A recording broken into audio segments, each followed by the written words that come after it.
내란 특검이 최종 수사 결과를 발표했습니다. 조은석 특검은 윤 전 대통령의 비상계엄 선포 목적이 권력 독점이었다라고 밝혔는데요. 네, 내란 특검 사무실에 나가 있는 취재 기자 연결하겠습니다. 방준혁 기자.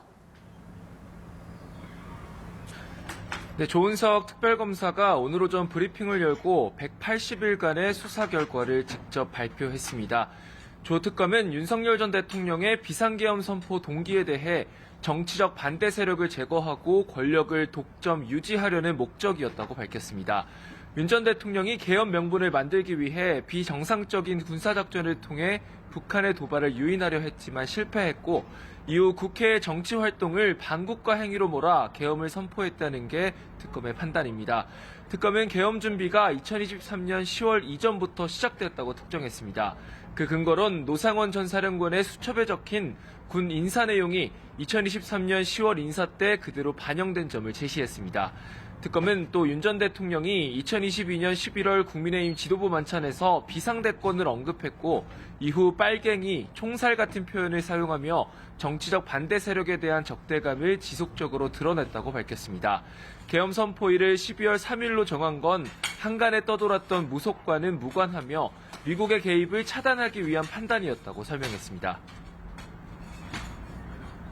네, 방 기자. 특검팀 주요 처분 내용도 정리해 주시죠. 네, 특검 수사 결과 윤 전 대통령을 포함해 모두 27명이 재판에 넘겨졌습니다. 특검 측은 국무위원과 국회의원이 헌법적 책무를 다하지 않으면 형사적 책임을 질 수 있다는 점을 확인한 의미가 있다고 자평했습니다.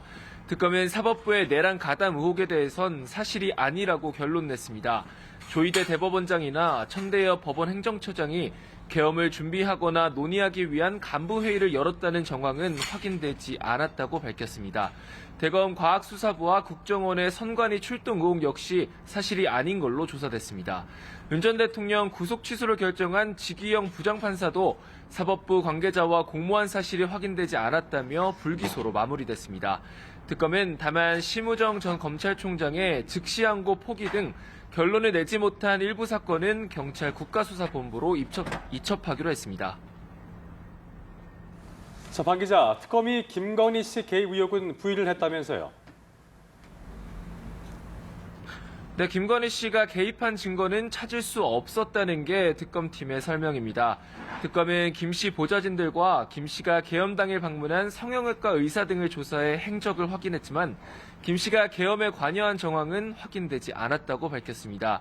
계엄 선포 뒤 김 씨와 윤 전 대통령이 심하게 싸웠다는 김 씨 측근 진술을 확보했다며 김 씨가 윤 전 대통령에게 당신 때문에 다 망쳤다며 분노했다고 말했습니다. 특검은 다만 김건희 씨 사법 리스크 해소가 윤 전 대통령의 주된 계엄 동기는 아니지만 내재적으로 작용한 요인으로는 판단했다고 덧붙였습니다. 네, 그런가 하면 특검이 기소한 사건 가운데 노상원 전 사령관에 대한 1심 판단이 나왔죠. 네, 서울중앙지법은 개인정보보호법 위반과 특가법상 알선수재 혐의로 기소된 노상원 전 정보사령관에 대해 징역 2년을 선고했습니다. 내란 특검이 기소한 사건 가운데 첫 1심 판단이 나온 겁니다. 노 전 사령관은 계엄 당시 부정선거 의혹을 수사한다며 군사정보를 빼내고 군 간부 진급을 대가로 금품을 수수한 혐의를 받는데요. 재판부는 위헌 위법적인 계엄 선포라는 중대한 결과를 야기했다며 엄중한 책임을 묻지 않을 수 없다고 밝혔습니다. 본류 사건이라 볼 수 있는 노 전 사령관의 내란 종사 혐의 재판은 다음 달쯤 변론이 마무리될 예정입니다. 지금까지 내란 특검에서 연합뉴스TV 방준혁입니다.